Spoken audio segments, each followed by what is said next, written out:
Vous retrouvez maintenant La Foi prise au mot, votre émission de formation chrétienne présentée par Régis Burnet. Aujourd'hui, Calvin, avec Jean-Luc Monton, directeur du journal protestant Réforme, et Olivier Millet, professeur à l'université Paris 12.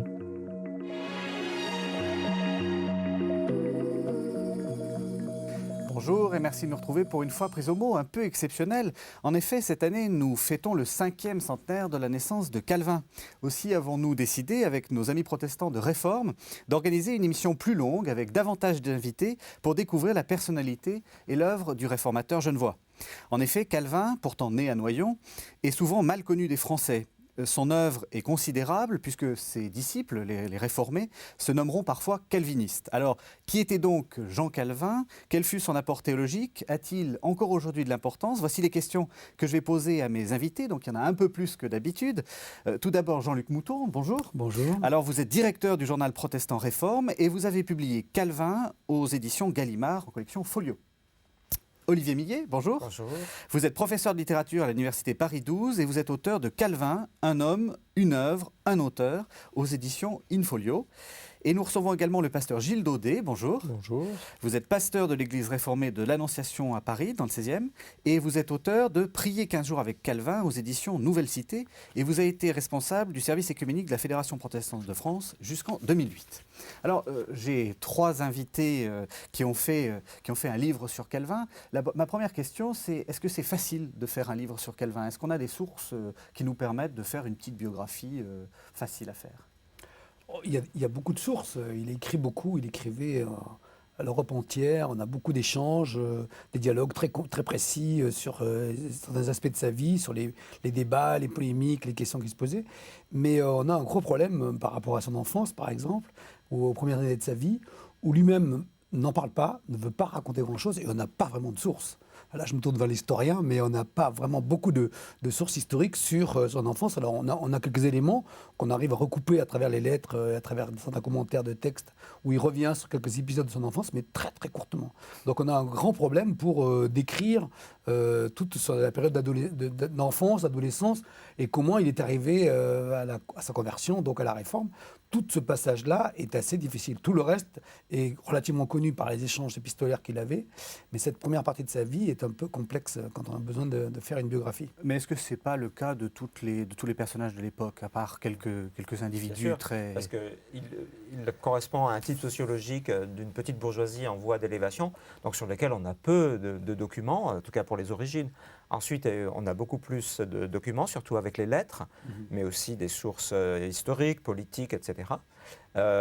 Ces lettres ont tout de même été triées après sa mort, comme on faisait à l'époque, pour construire un monument un peu à sa mémoire. Et donc, il manque évidemment certaines sources sur certaines questions. Il y a des lettres expurgées? Ah, mais bien sûr, toutes les lettres que nous avons, sauf les manuscrits qui ont été retrouvés, mais c'est surtout des lettres qui ont été triées, imprimées et triées.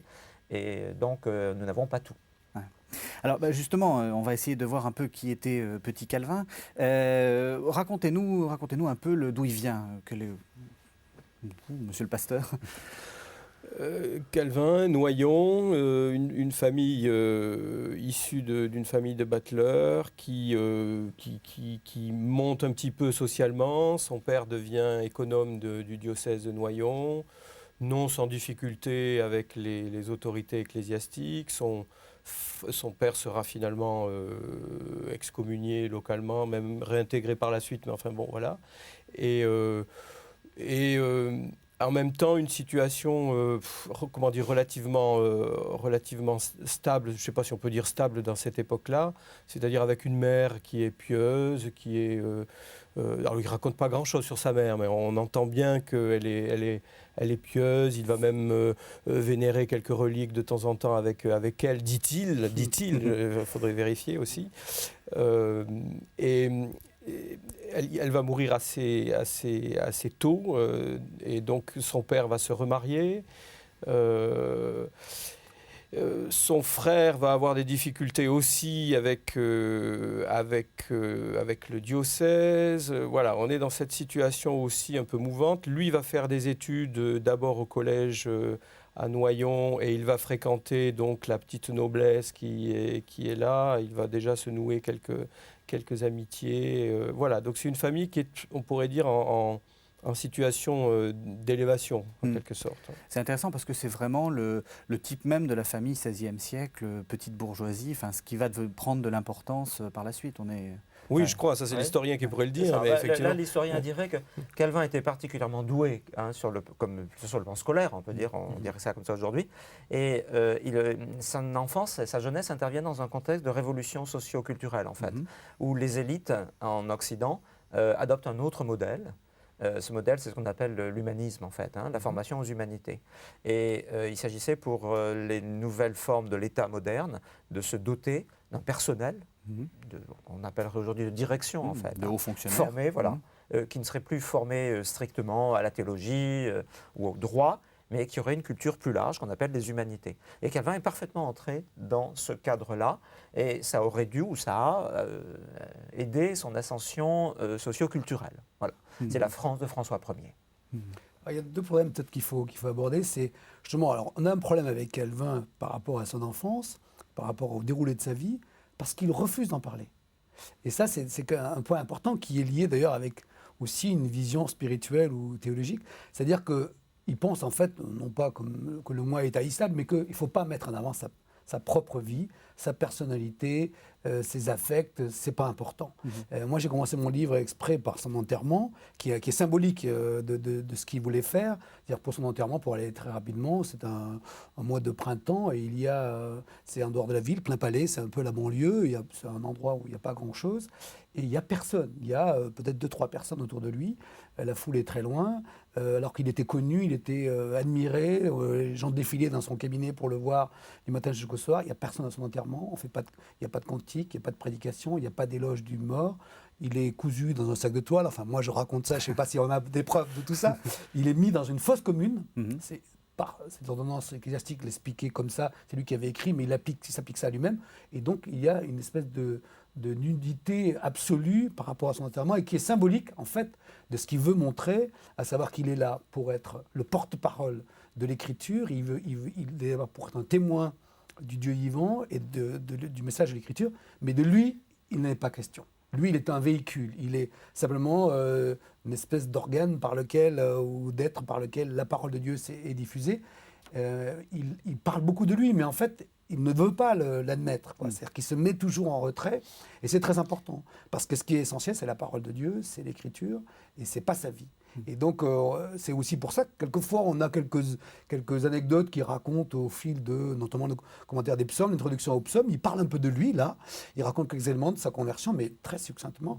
Et c'est aussi pour édifier les gens qui le lisaient, mais c'est pas forcément pour raconter son histoire personnelle. Je crois que ça correspond aussi à un trait de caractère. On va dire, ça rencontre, la théologie rencontre le caractère aussi, peut-être plutôt réservé, plutôt timide, mais un bon relationnel de lui. Un bon relationnel en même temps, apparemment, parce qu'il était étudiant, il était apprécié de ses copains, il y avait toute une vie étudiante autour de lui, il est même président des étudiants picards quand il sera à Orléans, donc il y a visiblement une sorte de leadership caché, et en même temps une certaine...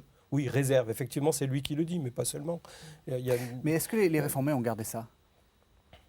Est-ce qu'il y a cette idée qu'on ne parle pas de sa vie, de ce qu'on pourrait appeler le fort intérieur ?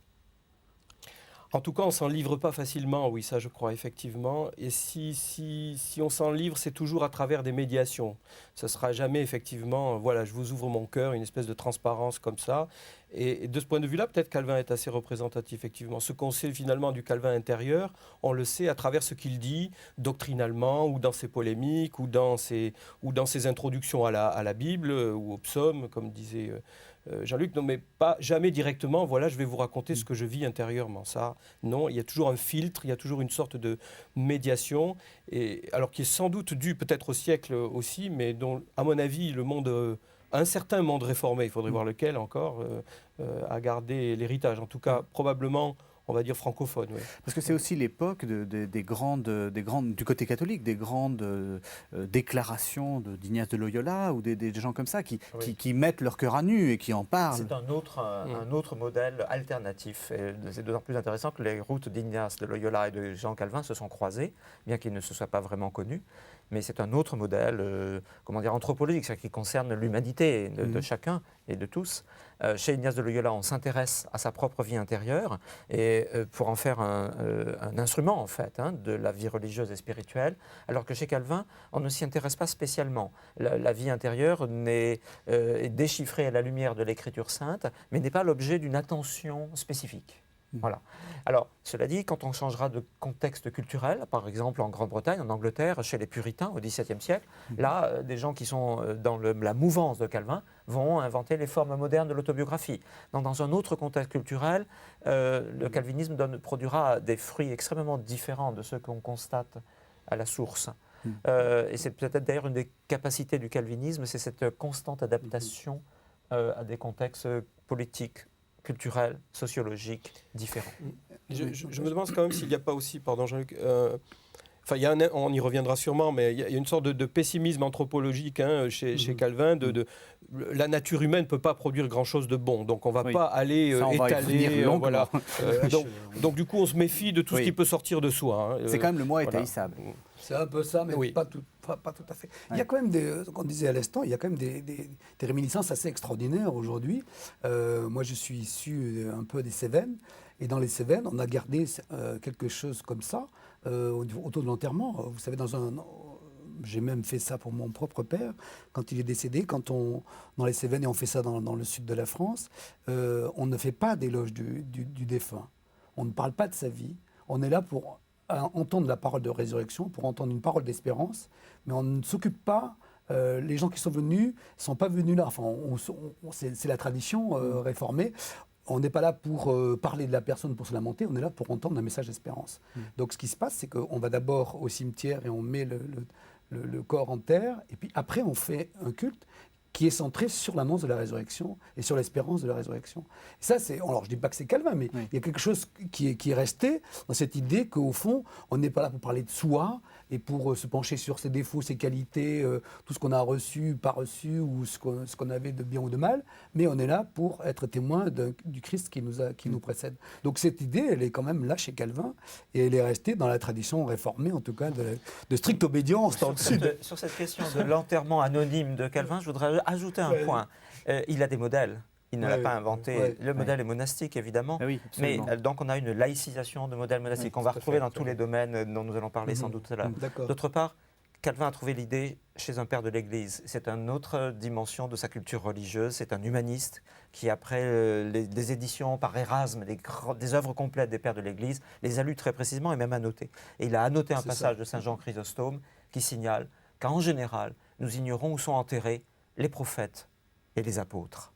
Et donc on peut inverser l'interprétation que propose Jean-Luc Mouton, et qui est juste par ailleurs, mais on peut l'inverser, on peut dire aussi que Calvin, en se faisant enterrer de manière anonyme, a aussi la conscience d'avoir été le porte-parole de la parole divine, et sans faire un mimétisme matériel, il ne s'agit pas de ça, mais il assume cette dimension, ce refus que s'attache à sa mémoire une superstition, car c'est ce qu'il explique lui-même. Bien sûr. Il ne veut pas que les gens aillent sur sa tombe à la fin de sa vie. Parce qu'on l'expliquera, mais il avait une certaine méfiance vis-à-vis des reliques. Ouais, moi, je suis tout à fait d'accord. On en parle là. Je suis d'accord avec ça. C'est-à-dire qu'effectivement, c'est ambigu, cette espèce de retrait de soi-même. Parce que c'est vrai qu'il y a l'Antiquité et les pères de l'Église. C'est sûr qu'il pense qu'il va retrouver la grande tradition de l'Église. Enfin, il n'invente pas. La réforme, ce n'est pas repartir à zéro. C'est reprendre. Il estime que l'Église s'est fourvoyée, a perdu le message des pères. Donc, il passe son temps à retrouver d'abord l'écriture et puis le message des pères. Ça c'est clair qu'il y a beaucoup ça. Mais il y a cette idée en même temps qu'il est à la fois, il ne parle pas de lui ne compte pas, mais il pense qu'il est quand même ou un prophète. Oui, prophète au sens voilà, où il l'entend. Vraiment, c'est la définition qu'il donne, c'est le porte-parole d'une parole qui a été donnée déjà, mais qu'il faut constamment recommuniquer. Et qui a été envoyé au temps d'aujourd'hui. Qui est témoigné, attesté dans la Bible, et qu'il faut redonner aux gens d'aujourd'hui. C'est comme ça qu'il entend le terme prophète dans la Bible. Pour lui, les prophètes, ce sont les gens qui expliquent la loi. Le Pentateuque. Qui rappelle, c'est ça. Et qui l'inculque à la population hébraïque, juive, au gré des circonstances. Donc en fait, il disparaît, mais il a une conscience de lui-même qui est assez extraordinaire. Et ça, cette ambiguïté-là, elle est peut-être aussi protestante, elle est restée aujourd'hui. Alors, il ne parle pas beaucoup de lui et ça va être difficile d'expliquer un moment qui est pourtant important, enfin, qu'on imagine fondamental dans sa vie, c'est ce qu'on pourrait appeler sa conversion, avec d'énormes guillemets, à la Réforme. Alors, avant qu'on explique sa conversion, j'aimerais que vous nous expliquiez un peu où on en était de la Réforme. On est donc en 1531, Calvin a 22 ans. C'est quoi la Réforme à cette époque-là? Qu'est-ce qu'il y a? Alors, il y a un message qui a pour origine essentiellement Martin Luther, et qui porte sur des questions essentielles de redéfinition de la foi chrétienne, concernant des questions assez techniques, mais spirituelles, très profondes, comme la justification des fidèles. Qu'est-ce qui fait qu'ils sont sauvés? Oui. Bon. Est-ce que ce sont les œuvres? Est-ce que c'est la foi? Est-ce que c'est les deux en même temps? Les œuvres, c'est simplement leurs actions. Soyons les œuvres, encore plus pédagogiques. mais c'est très concret, c'est quand même les bonnes œuvres qui, à la fin du Moyen-Âge, ont couvert d'ailleurs l'Europe d'églises, d'hôpitaux, de collèges, etc. Parce que les gens faisaient toutes ces fondations, ces pèlerinages aussi, pour sauver leur âme. Acquérir le salut. Et c'est dans ce contexte que Martin Luther est intervenu et a posé des affirmations dogmatiques très fortes, contraires à toutes ces pratiques, et qui ont été contestées, qui ont donné lieu à une division. Et dans le centre, c'est le salut par la foi seule. Voilà. Et la grâce Alors, seule. ça donne lieu à un drame à l'intérieur de l'Église occidentale, et que Calvin, dans sa jeunesse, est confronté, il n'en parle pas, on n'a aucun document là-dessus, mais il a évidemment connu ce drame. Et il est resté du côté apparemment traditionnel jusqu'à un certain moment, jusqu'en 1533-34. Une chose qui a pu le retenir, c'est que les réformateurs protestants ne sont pas, parce qu'il y en a plusieurs, ne sont pas tous d'accord sur tout, et en particulier sur la question eucharistique, la scène, c'est-à-dire sur le mode de présence du Christ dans la scène. Et ça causait, Calvin en parle de cela, à ses yeux, un scandale, cette division des réformateurs, qui a pu retarder sa propre conversion, entre guillemets, à la réforme. Et un dernier point, peut-être qu'ensuite vous pourrez là-dessus rebondir et compléter, c'est que je crois quand même, tout de même, Calvin a fait des études de droit, aussi des études d'humaniste, comme on l'a signalé tout à l'heure, et il a lu Érasme, il commence à lire les textes bibliques dans les langues d'origine, l'hébreu et le grec, etc. Et pour lui, je pense que c'est la compréhension même de l'Écriture sainte, la manière d'interpréter l'Écriture sainte, qui fait l'objet de son interprétation, de sa conversion en fait. Il passe d'un modèle un peu comme Luther, qui la lecture de l'Épître aux Romains le lance dans la Réforme. Tout à fait. Ouais. Il y a une crise à ce moment-là, une crise très profonde en Occident des modes de lecture de l'Écriture sainte, qui fait l'objet de débats depuis au moins 2 décennies. Et Calvin est partie prenante de cette crise, et c'est d'ailleurs, il est devenu un grand exégète en faisant ses propres choix. Le contexte de l'époque, juste un mot là-dessus, c'est qu'il y a ce qu'on appelle en France les évangéliques. Au fond, ce sont des disciples de Luther. Ce sont des gens qui ont adopté les idées de Luther, ou les idées de Luther circulent, les textes de Luther circulent déjà en France. Et il y a toute une espèce de mouvance autour de Marguerite de Navarre. Enfin, il y a plusieurs cercles même qui sont autour du pouvoir, qui sont des cercles élitistes de l'époque. C'est la propre mère du roi. C'est la sœur du roi, pardon. Oui. Donc on discute dans des salons, si on veut les comparer aujourd'hui, ce sont des espèces de salons des philosophes de cour, il y a des gens qui discutent, qui débattent, et Calvin visiblement connaît tous ces salons, ces groupes de gens qui discutent. Il écrit même un texte dans cette ambiance-là sur le salut des défunts, l'âme des défunts, mais il a des préoccupations qui sont d'ordre théologique, spirituel, mais il n'est pas du tout... il est un peu distant par rapport à ces évangéliques. Il les suit. Il y a toute l'histoire du discours de Budé, donc de Nicolas Coppe à la Sorbonne. Alors, 1533. Alors certains historiens disent qu'il a inspiré ce discours. Ce discours, visiblement, a pris des sources chez Luther. On voit là le thème du salut par la grâce seule et la foi seule qui est vraiment développé. Ce discours fait scandale parce qu'il est prononcé à la Sorbonne, qui était l'université, la grande université. Et donc là, on ne sait pas trop le rôle de Calvin. Est-ce que là, certains historiens disent qu'il est déjà passé du côté de la réforme, du côté de l'annonce faite par Luther, de la foi seule et la grâce seule. Est-ce que c'est plutôt après, est-ce que c'est plutôt avant? On n'a pas vraiment de date, mais on a l'impression d'un cheminement assez long, et lui-même, il se rend compte qu'il y a un changement très profond dans sa vie quand il voit des gens affluer autour de son enseignement, autour de son témoignage. Il y a un groupe d'étudiants qui le suit, Et on a l'impression que c'est parce qu'il a une influence et qu'il a créé un groupe de gens qui sont des espèces de formes de disciples, qui se dit, tiens, mais au fond, moi, j'ai peut-être un rôle à jouer, ou il y a quelque chose qui s'est passé dans ma vie. C'est jamais très clair, il n'y a pas de passage du jour au lendemain. On a l'impression d'un cheminement assez long. Mais on ne peut pas parler d'une conversion à un moment précis. Il y a un mot, moi, juste qui me paraît, que j'ai beaucoup aimé, que j'ai repris dans mon livre, c'est tourner bride. C'est-à-dire qu'on a l'image d'un cavalier qui est à cheval, et puis qui, à un moment, décide de changer de direction. Donc, il tourne bride. Mais est-ce que c'est un moment d'émotion? Est-ce que c'est une conversion intérieure? Est-ce que c'est... On ne sait pas. En tout cas, il change de direction. Oui, il parle d'une conversion subie aussi, avec ce que... Je ne parle pas d'émotion. Non, c'est pas une émotion, mais pas... on a l'impression là aussi qu'il y a quelque chose de... Enfin, il le vit comme quelque chose de... presque de contraint, enfin... Oui, c'est ce qu'il essaie de montrer aussi. Oui. Voilà, il a été et on saisi voit bien, par Dieu, enfin, on a le sentiment que dans son cheminement, il a du mal quand même à prendre position. À un moment, il y a une période de flou. Il est à Paris, il y a déjà des bûchers, etc. Et il ne dit rien. Enfin, il n'a pas l'air de se positionner. Donc c'est non, il n'a pas peur. Donc il n'est pas déjà passé. Voilà. Mais en tout cas, cette affaire de répression, donc les bûchers, puisque c'était la pratique de l'époque, est certainement très importante, car il en parle même de cela. La répression contre le mouvement évangélique, et donc ces victimes ont été pour lui l'occasion sans doute d'une réflexion, et l'ont mis devant ce qui lui semble être un choix nécessaire entre ce qu'il va appeler la vérité évangélique et d'autre part l'institution traditionnelle. Et parce que c'était le problème qu'affrontaient les évangéliques, faut-il rompre ou non avec l'institution traditionnelle? Et ces évangéliques, dans les années 1520-1540, autour de la sœur du roi, de Marguerite de Navarre, ne veulent pas rompre avec l'institution traditionnelle. Ils ne souhaitent pas qu'il y ait de définition dogmatique de la nouvelle spiritualité évangélique. Donc ils ne veulent pas rompre avec Rome et avec la hiérarchie. Ils veulent réformer l'Église. Et le choix de Calvin va conduire, comme dans le cas de Martin Luther d'ailleurs, mais avec 20 ans de distance, va conduire à une rupture. Et dans ces milieux-là, c'était le grand problème qui était discuté aussi. Jusqu'où faut-il aller dans la distance intérieure ou dans la rupture même institutionnelle? Et il me semble qu'il faut bien mesurer effectivement que Calvin a 8 ans, si je compte bien, quand Luther affiche les 95 thèses à la porte de l'église de Wittenberg. Donc il y a une différence de génération, si je puis dire. D'une part, il y a une différence culturelle aussi entre ce monde germanique soutenu par les princes d'un côté, et puis ce monde français avec des princes qui sont plutôt à distance ou qui se partagent sans vraiment prendre position ou qui changent de camp selon les intérêts.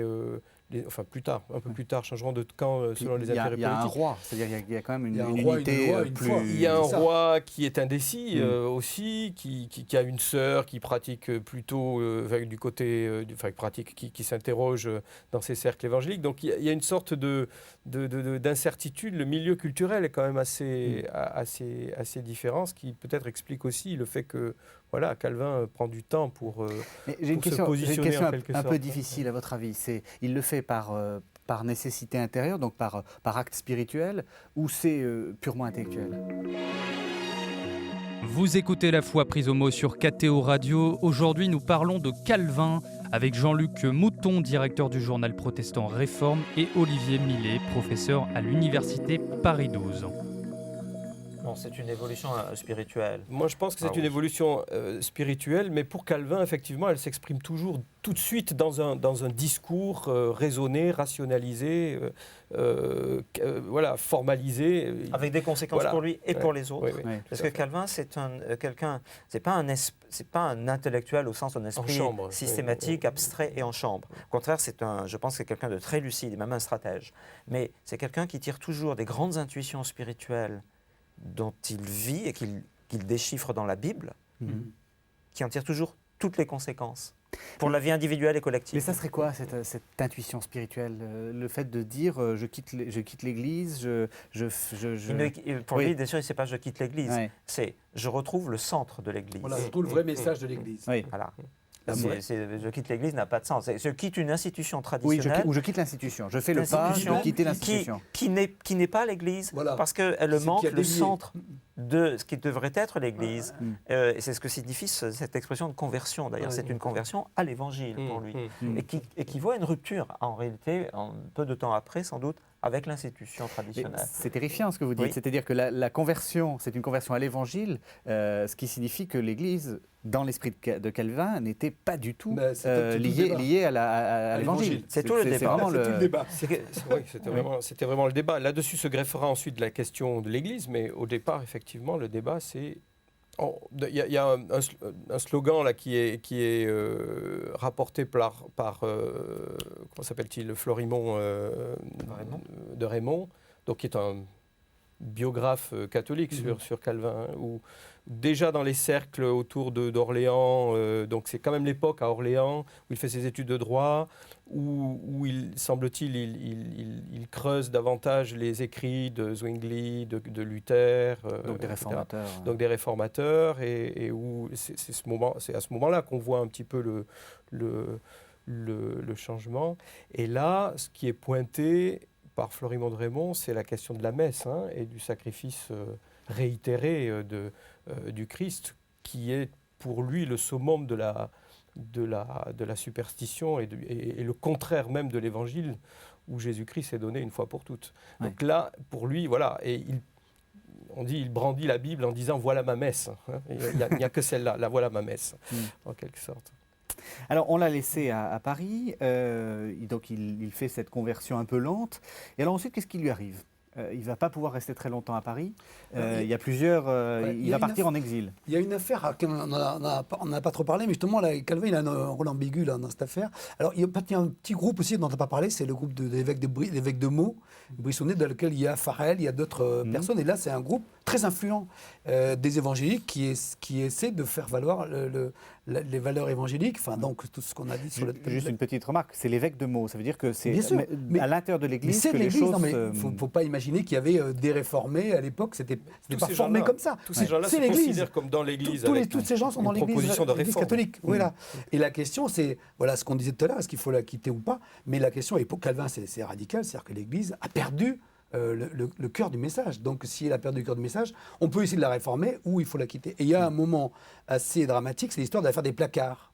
Vous savez, cette histoire où c'est un pasteur qui s'appelait Marcourt, et ils ont fait des affiches, et ils ont affiché un texte assez violent, même très très violent, sur la messe. Enfin, donc, parce que le thème est autour de ça. Et sur la messe. Contre la messe, voilà. Sur la messe, en disant que la messe est une idolâtrie absolue, ce qu'on disait à l'instant. Et donc, ces placards sont affichés, ces affiches sont mises un peu partout. Et il y en a une qui atterrit sur la porte de la chambre du roi. Et donc ça suppose qu'il y a des évangéliques, qui s'appellent comme ça, jusque dans l'entourage proche du roi. Et là, ce qui est la réaction qui est assez extraordinaire, c'est qu'il y a une réaction violente du pouvoir politique, parce qu'on a l'impression, enfin le pouvoir politique, là je ne sais pas ce qu'en dit l'historien, mais le pouvoir politique a l'impression qu'on atteint même à la sécurité de l'État. C'est-à-dire que un roi, une foi, une loi, est en train de vaciller. Si la foi est contestée de l'intérieur de manière aussi radicale en disant c'est une idolâtrie absolue, c'est le principe même de la royauté qui est mis en question. Oui. Et donc il y a une répression qui démarre là. Ça correspond aussi au même moment en Allemagne à la montée des anabaptistes, avec toutes les anabaptistes révolutionnaires. Il y en a plusieurs de différentes sortes. Et donc les échos qu'on a de la réforme et qui arrivent en France, ce sont des révolutionnaires qui sont en train d'organiser un contre-pouvoir. Donc il y a aussi cette espèce de fantasme vis-à-vis des évangéliques. Alors maintenant, s'ils viennent mettre effectivement un placard sur la porte de la chambre du roi... Et le texte est très violent. Alors là, la position de Calvin, c'est là que Calvin intervient, c'est dans ce contexte. Et la position de Calvin, c'est « je ne me désolidarise pas de ces placards, c'est-à-dire de leur contenu théologique et spirituel, mais je veux montrer au roi et aux autorités que nous sommes des gens loyaux et soumis au pouvoir politique ». Donc c'est un choix qu'il fait à ce moment-là, qui est un choix politique, de stratégie à long terme, et qui va engager les réformés, les protestants européens, et en particulier les réformés français, dans 30 années à peu près d'histoire, jusqu'aux guerres de religion, qui sont « nous sommes en rupture avec l'institution traditionnelle, mais nous nous soumettons au pouvoir politique qui nous réprime ». Donc Et il là, va essayer de prouver ça c'est que extrêmement important chez Calvin, Oui. c'est que ça s'accompagne immédiatement d'une pensée politique, Oui. de l'ordre politique, dans lequel les questions religieuses et spirituelles interviennent. Pourquoi ? Parce que le roi est quand même le soutien de Dieu, enfin, ou Parce que l'élu de Dieu. le Tout simplement garant parce de- que Calvin a une théologie tout à fait classique selon laquelle le pouvoir politique en place est bien sûr Voulu par Dieu. un ordre divin Oui. contre lequel il serait impie de se révolter. Il y a une soumission au pouvoir politique qu'il ne tempérera que plus tard, mais là aussi en penseur politique extrêmement prudent qu'il est- et très réaliste. Parce qu'il Mais est en gros, le pragmatique, message est bien sûr celui de la soumission. Non, c'est celui du martyr et de la soumission, et pas de la révolte. D'accord. Alors ça, ce choix va être extrêmement important et Calvin va s'identifier à ce choix pratiquement jusqu'à la fin de sa vie. Mais ce qui importe là aussi chez Calvin, c'est qu'il est. Alors on a dit qu'il était. D'ailleurs, on est passé là-dessus, mais il n'a pas fait d'études de théologie. C'est pas un théologien. Hein. Il a fait donc les humanités. Il a fait il a travaillé les textes anciens, les textes d'antiquité, et il a fait du droit. Et le droit est très important. On voit très souvent ce recours au droit qui est très important chez Calvin, qui donnera beaucoup de choses aussi dans la tradition protestante. Mais moi, je pense que ce qui lui importe, c'est l'ordre. Il ne peut pas imaginer un État sans ordre. Enfin, les anabaptistes, pour lui, il les condamne, il les critique violemment. Les textes sont aussi durs à l'égard de l'Église romaine que à l'égard des anabaptistes, parce que les anabaptistes, ils mettent le désordre, quoi. Il a une vision de l'ordre, il a une vision de l'ordre politique. C'est pas seulement une vision théologique, c'est une vision par rapport à la société. La société ne peut pas se laisser aller au désordre, parce que c'est la pire chose qui peut arriver à une société où elle soit sans organisation, sans ordre, sans hiérarchie. Donc c'est pour ça qu'il s'en va. Enfin, Alors, voilà, il y a un contexte là, très délicat. Et alors, on a l'impression qu'il a erré pendant quelques années. Alors, il part de Paris et il fait tout un circuit. Il va à Nérac, il va à Angoulême, on le retrouve à Ferrare en Italie. Donc il y a toute une période où il change, où il est la moitié du temps à cheval, il circule. Alors il y a des guerres à ce moment-là. Donc il navigue entre plusieurs villes et enfin j'ai sauté l'épisode de Bâle. Enfin quand il part de Paris, il va à Bâle directement. En fait, il cherche, c'est cherche un un refuge, humaniste quoi. à ce moment-là, qui a fait un choix spirituel de la réforme protestante et qui cherche une place où employer ses talents. Et ses talents, apparemment, à ce moment-là, c'est pas du tout un homme d'église, hein, pas du tout, puisqu'il n'y a pas de formation dans l'institution. Ce serait celle d'un écrivain, d'un humaniste, qui étudierait les pères de l'Église, les langues, le grec, le modèle d'Erasme. C'est le modèle d'Erasme. Étudier les textes évangéliques, les textes bibliques et les pères de l'Église dans une perspective humaniste. Il se voit bien en conseiller intellectuel d'un évêque. Éventuellement, puisque c'est le grand moment de l'essor de l'imprimerie, il aurait pu fonctionner comme correcteur de livres savants, associé à un imprimeur humaniste à Bâle, qui était une des capitales de ces choses-là à ce moment-là. Voilà, il cherche sa place dans ce milieu. Ce n'est pas du tout un homme d'église au départ. Voilà. Et finalement, il atterrit, si j'ose dire, à Genève. Alors, pourquoi Genève ? Qu'est-ce que c'est Genève ? Alors, l'historien dira, et après le biographe de Calvin commentera et complétera surtout, l'historien dira que Genève, c'est une des rares cités qui est en train encore d'acquérir son autonomie, alors que ce processus est bien connu pendant tout le Moyen-Âge, en Italie, en Allemagne, etc., qui est en train de se libérer des structures féodales traditionnelles, où il y a donc une bourgeoisie, donc les bourgeois de Genève, qui sont en train d'acquérir l'autonomie politique totale de leur république, de ce qu'ils appellent leur république. C'est possible parce qu'ils sont alliés à Berne, un État assez puissant de la Confédération helvétique, mais Genève n'est pas dans la Confédération helvétique, et la bourgeoisie locale se débarrasse de son évêque, qui était son prince, comme on l'a souvent fait au Moyen-Âge, et devient autonome. Et cette bourgeoisie genevoise, donc ces habitants de Genève, le font, pour faire cela, ils utilisent la réforme protestante, qui leur offre le message, le cadre idéologique adapté à la conquête de leur autonomie politique. Donc Genève est en train de devenir une république autonome. La ville passe à la réforme. La ville passe à la réforme. C'est une conversion opportune ? Non, elle correspond aussi aux convictions morales et idéologiques bourgeoises. C'est pourquoi avons-nous un clergé inutile et qui est corrompu et qui nous domine, etc., alors que nous avons des valeurs morales, spirituelles et politiques, et que ces valeurs sont adéquates avec le message de la réforme protestante. Nous allons prendre en main le destin de notre cité sur la base de la reformulation du message chrétien proposé par la réforme protestante. C'est plutôt une cohérence et une coïncidence entre l'événement de la Réforme et cette histoire politique.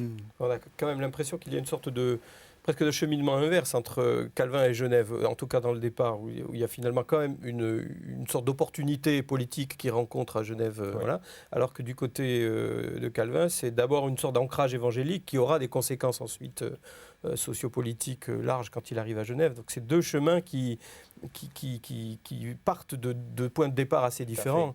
Et puis Genève était quand même aussi une ville qui se cherchait encore. Et finalement assez petite et assez médiocre, je ne sais pas si on peut le dire comme ça. C'est pas grand-chose. C'est pas grand-chose. C'est pas grand-chose à l'époque. C'est Calvin, d'ailleurs, c'est après Calvin qu'elle va se développer. Les horlogers, toute la richesse de la Suisse, c'est la Réforme qui va. Enfin, c'est Calvin, autour de Calvin.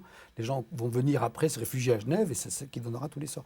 On a sauté un petit point, c'est que à Bâle, quand il est à Bâle, il reste quelques années à Bâle, il rédige la première version, là je redonnerai la parole à Olivier Millet, il rédige la première version de ce qui sera son livre, le livre essentiel, sur lequel il reviendra 6 fois, il y aura 6 éditions de l'institution chrétienne. Et il écrit ce texte, pourquoi, c'est ce que disait Olivier tout à l'heure, il écrit ce texte pour montrer, pour expliquer au roi de France, en François Ier, que les évangéliques, ce qu'on appelle à l'époque les évangéliques, donc ceux qui sont des disciples de Luther, ceux qui sont passés à la Réforme, ne sont pas des hérétiques, ne sont pas des gens dangereux qui menaceraient la royauté et l'équilibre du monde, mais au contraire sont des croyants et des chrétiens fidèles qui reviennent à la fidélité des textes originaux et du message des pères, d'Augustin et tous les pères latins et grecs. Donc c'est un plaidoyer pour montrer au roi de France que loin d'être des hérétiques, des révolutionnaires, des gens dangereux qui mettaient en péril le royaume, c'est un courant spirituel qui redonne toute sa saveur, toute sa vigueur, toute sa force au christianisme. Et donc, c'est un plaidoyer. Et il écrit ce texte pour expliquer la foi de ces évangéliques. Donc là, il est totalement passé à la Réforme.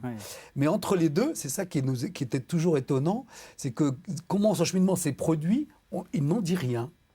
Il a des images très belles. À un moment, il dit, j'ai relevé ce texte, il dit que dans sa vie, c'est comme s'il avait jeté une ancre dans le ciel. C'est magnifique, c'est une belle image. Très joli, oui. C'est-à-dire qu'il s'ancre, mais il ne s'ancre pas sur terre, il s'ancre dans le ciel. Bon, voilà, on a l'impression qu'il est clairement, sa destinée est orientée. Qu'est-ce qui s'est passé réellement dans son cœur, dans sa vie, dans son intellect? Est-ce que c'est plus émotif qu'intellectuel, tout ça? Honnêtement, il n'en dit rien.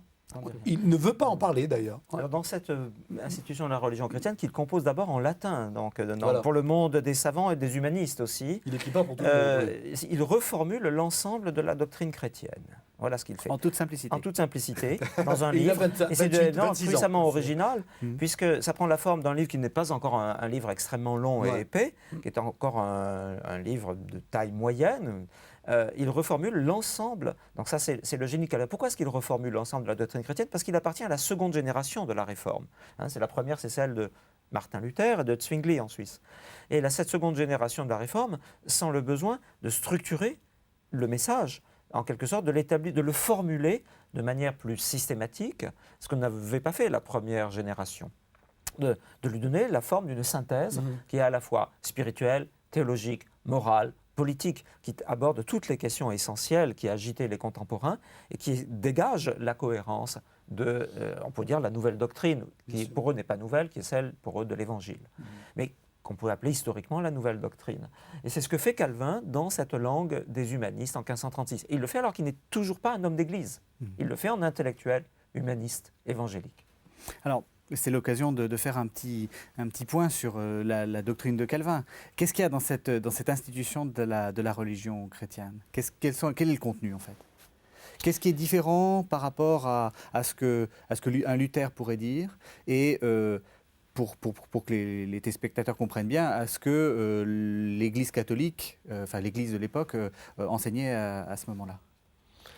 Je crois... Calvin est luthérien, d'une certaine manière. Enfin, on peut partir de là, en tout cas, et c'est sur cette base qu'il part, d'ailleurs. Les premières éditions de l'institution chrétienne partent sur le plan de Luther, avec donc un recentrage sur la justification par la grâce, et puis un développement sur les grands fondamentaux du christianisme, avec la prière, le Notre Père, les sacrements et qu'est-ce qui me manque là la prière, le Notre Père, les sacrements, les 10 commandements. Voilà, donc des fondamentaux comme ça qui sont repris. Et petit à petit, au fur et à mesure qu'il va compléter l'institution chrétienne, il va légèrement changer de plan et on va retrouver à la fin une institution chrétienne qui est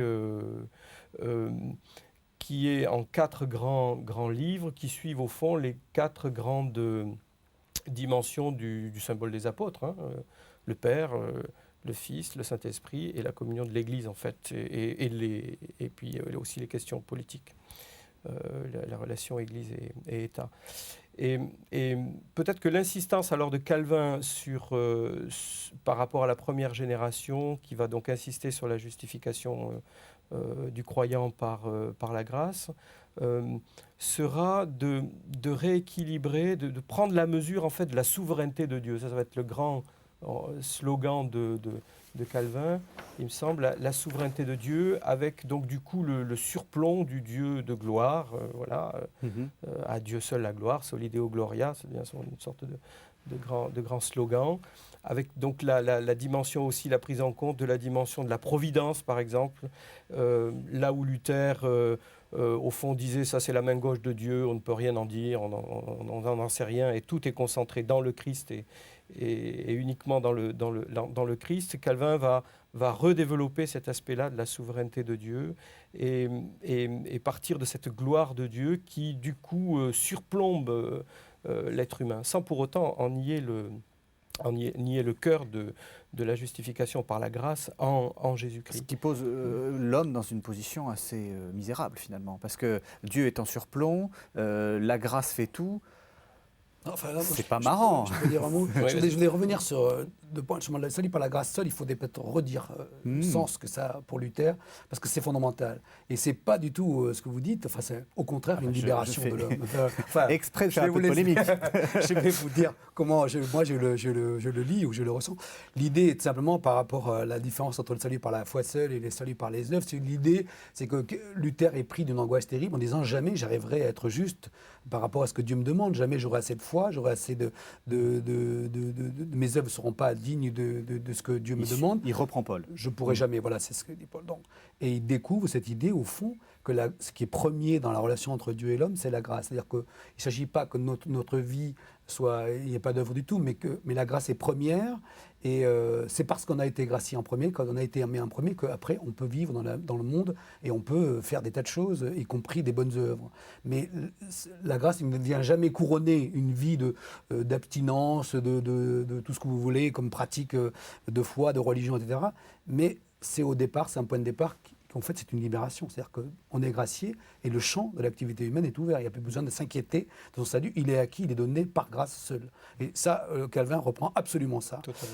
Totalement ça. Et le deuxième point que je trouve très important, excusez-moi, je juste finis ça, et par rapport à ce qu'on disait à l'instant sur cette idée de Dieu qui est au-dessus, moi je trouve que c'est fondamental et c'est aussi une libération.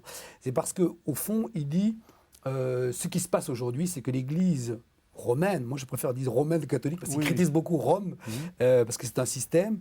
L'Église romaine se sert de l'angoisse qu'il y a dans le monde d'aujourd'hui, parce qu'il y a des malheurs, parce qu'il y a la peste, parce qu'il y a des tas de choses épouvantables qui se passent dans le monde, et parce que les gens ont peur pour leur salut. L'Église se sert de cette peur pour dominer les consciences, pour dominer les hommes, pour les asservir, en fait, par une espèce de crainte quant à l'avenir. Et en fait, si Dieu est au départ un Dieu de grâce, et si Dieu est le seul détenteur de cette autorité dans le monde sur le devenir de chacun d'entre nous et de l'humanité, il n'y a plus besoin de s'inquiéter.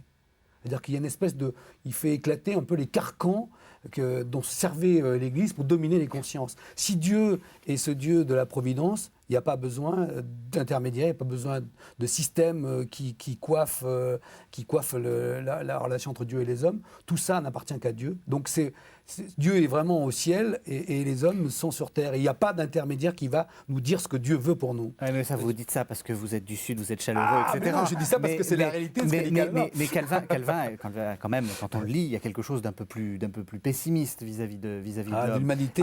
Bien sûr, c'est que le message corollaire, c'est que si si on ne peut compter que sur la grâce de Dieu, c'est parce qu'on ne peut pas compter sur l'homme. Sur nous. Ah, mais bien sûr, Parce que l'homme est pas, évidemment, ça il vient est de fichu. Martin Luther, c'est le Ouais. message corollaire. Mais j'ajouterais à cette interprétation qui est de nature spirituelle et historique aussi, Avec une du reconstruction. message de la peut-être. réforme. Oui. Non, c'est Non, c'est ce qu'ils disent, c'est Oui, ce que oui. disent les réformateurs. Oui. Mais même le terme dominer les consciences fait Oui. partie de leur polémique Bien sûr. contre l'institution traditionnelle.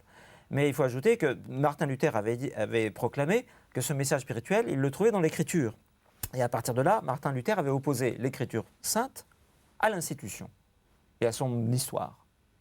Et Calvin reprend cela, donc en bon luthérien d'ailleurs.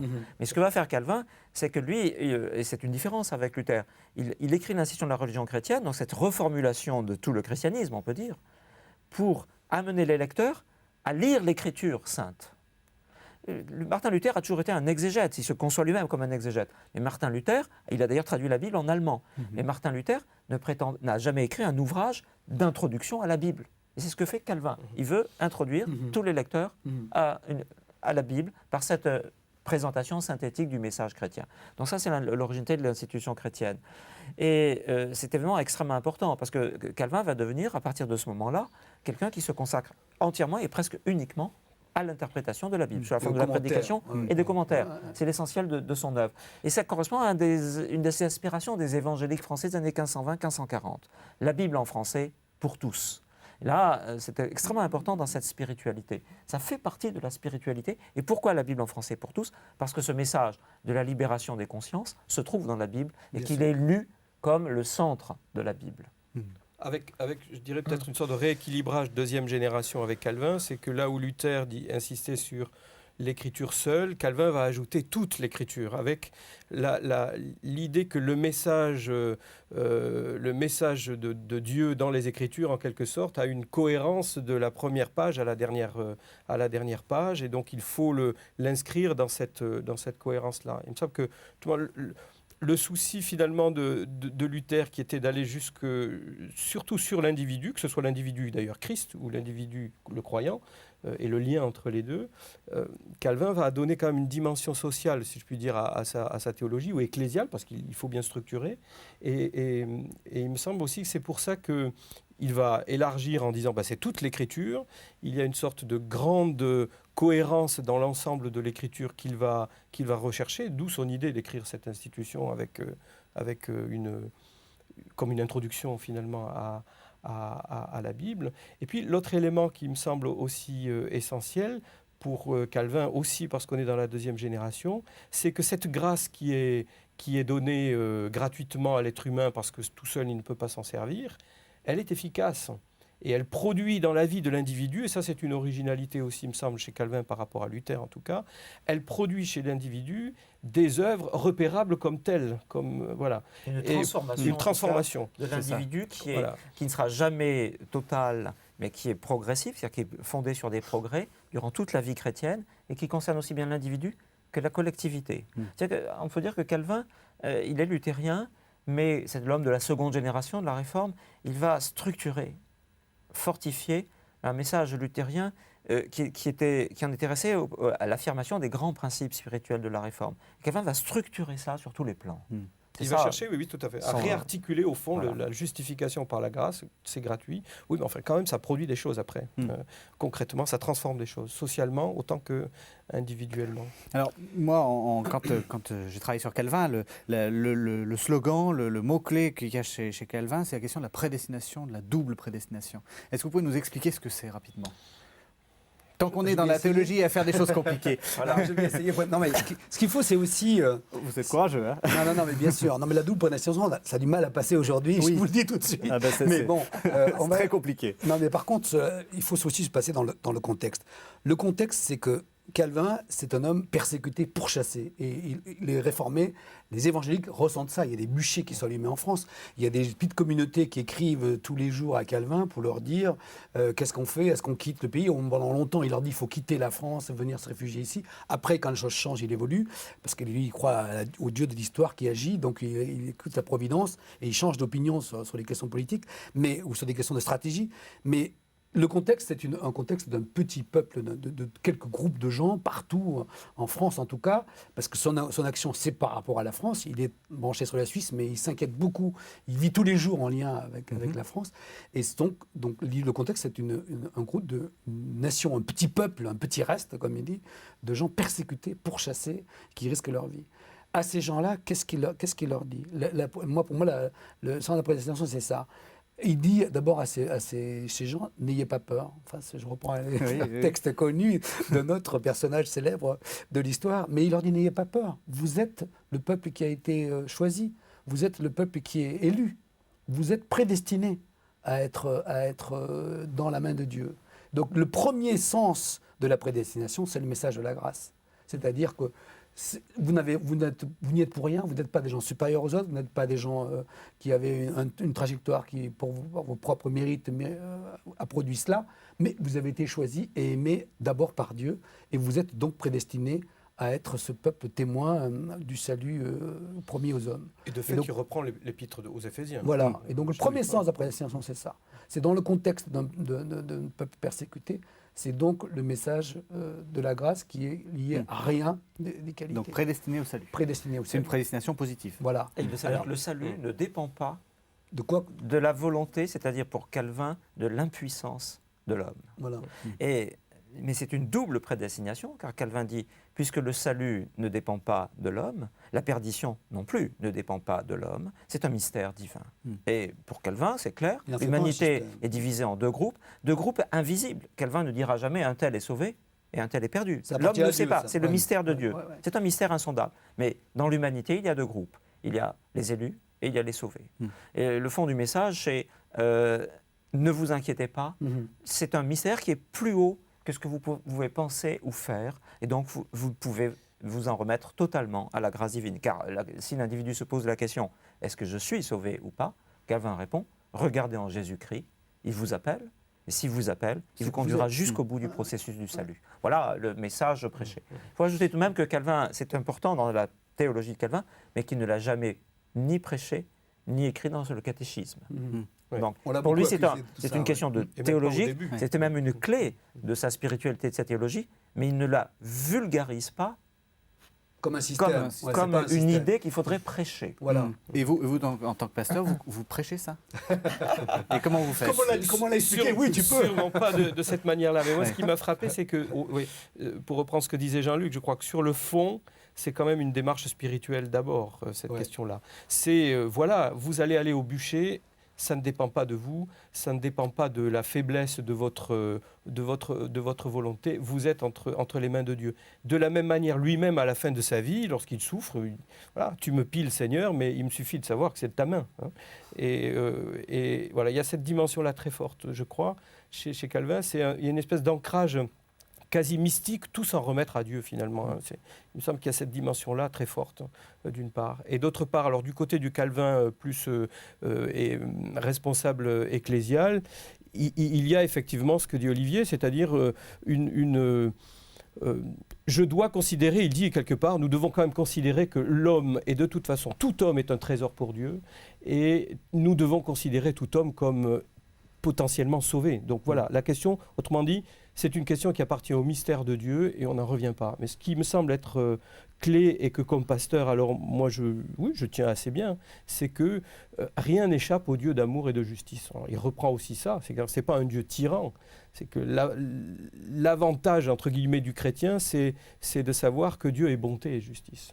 Et donc, il peut s'en remettre entre les mains de Dieu. Mais le reste ne lui appartient pas. Est-ce que le danger, c'est pas quand même de faire des classifications et dire, mettons-nous dans la position de Calvin. Le pape de Rome, c'est clair qu'il est perdu. Il fait partie des gens perdus. Nous, à Genève, on est plutôt du côté des élus. Est-ce que c'est pas un mode de fonctionnement naturel, même si vous essayez, je vois bien que vous essayez de défendre, mais est-ce que c'est pas le danger? Je ne suis pas sûr, en tout cas, qu'il désigne individuellement. Jamais, je crois. Je vois pas, en tout cas. Il fustige Rome. Non, mais il fustige Rome. Il fustige Rome. Ça, c'est clair. Mais pas les individus en tant que tels, quoi, il me semble.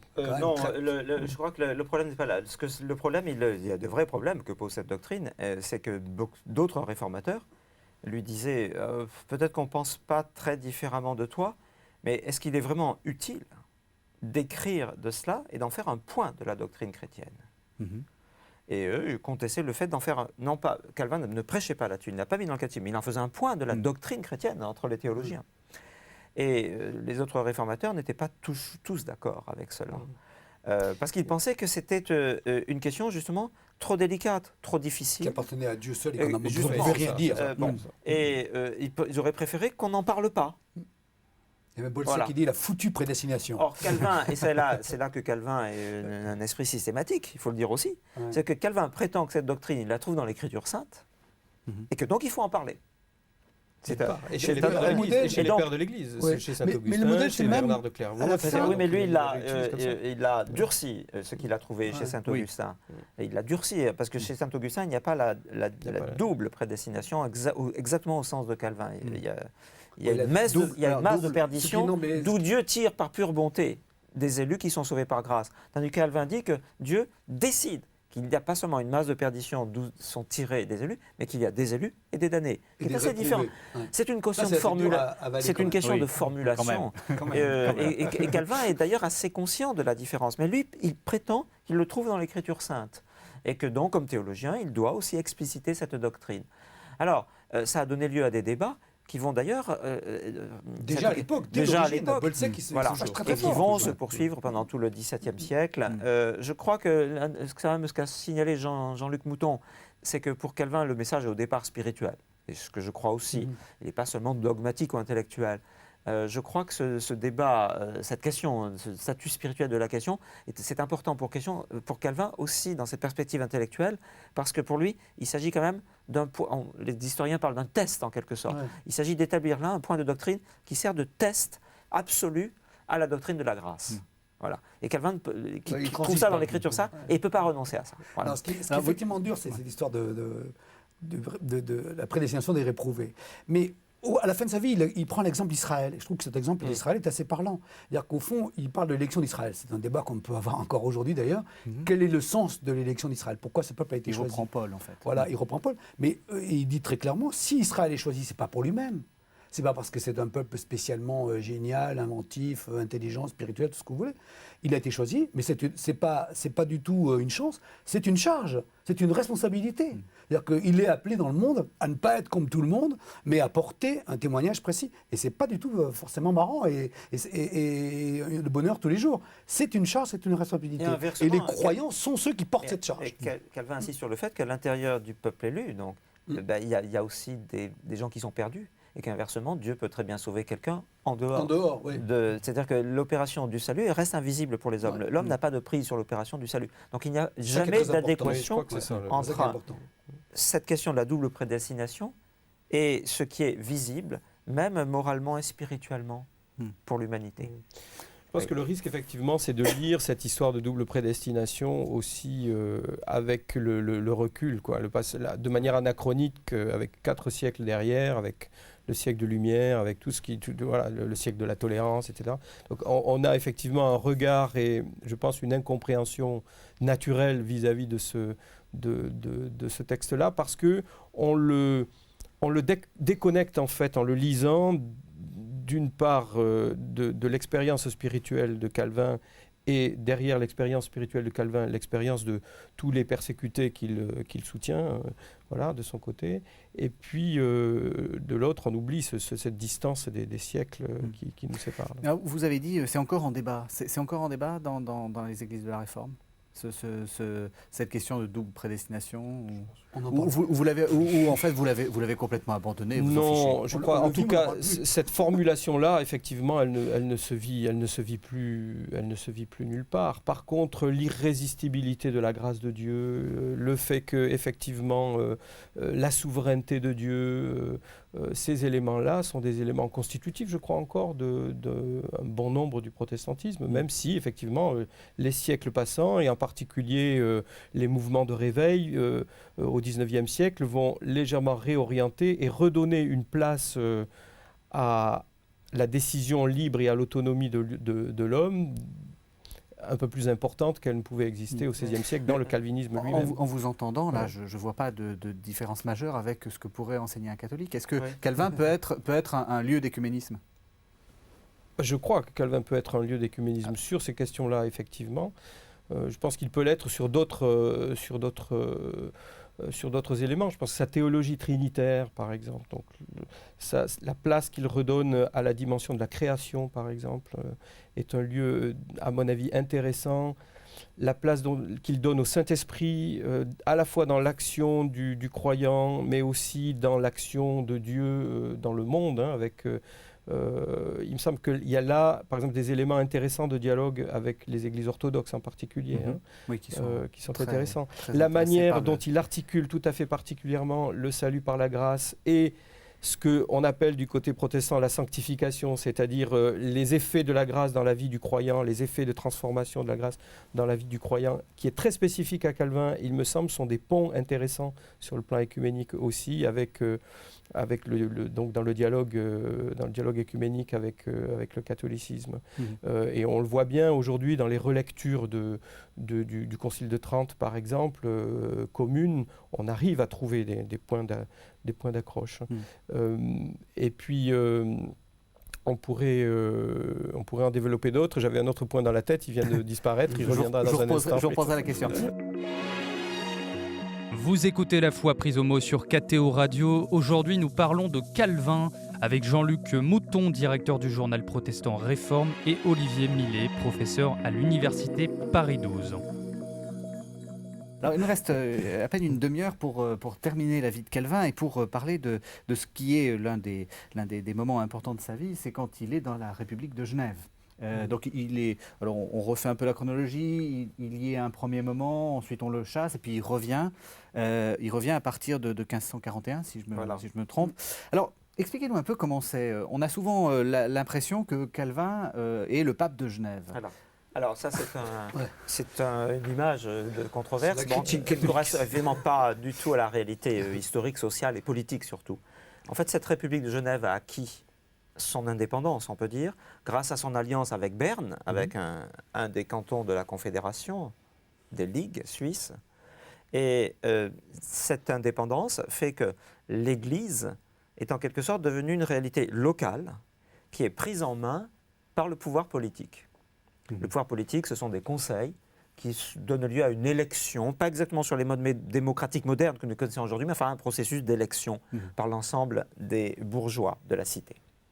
Et Calvin a été engagé par le Conseil en 1536, puis il sera rappelé en 1541.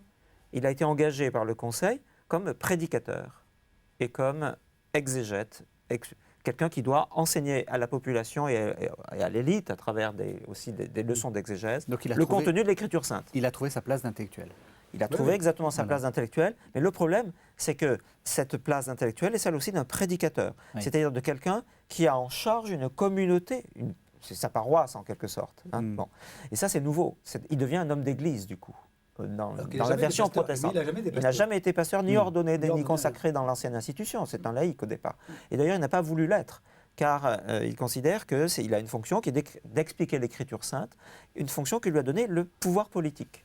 Il a donc un contrat, on dirait aujourd'hui un contrat, il est payé pour cela, un peu plus qu'un pasteur ordinaire, parce qu'ils étaient plusieurs pasteurs à Genève, car on considérait que Calvin avait des charges de secrétariat, de réception, des gens de passage, etc.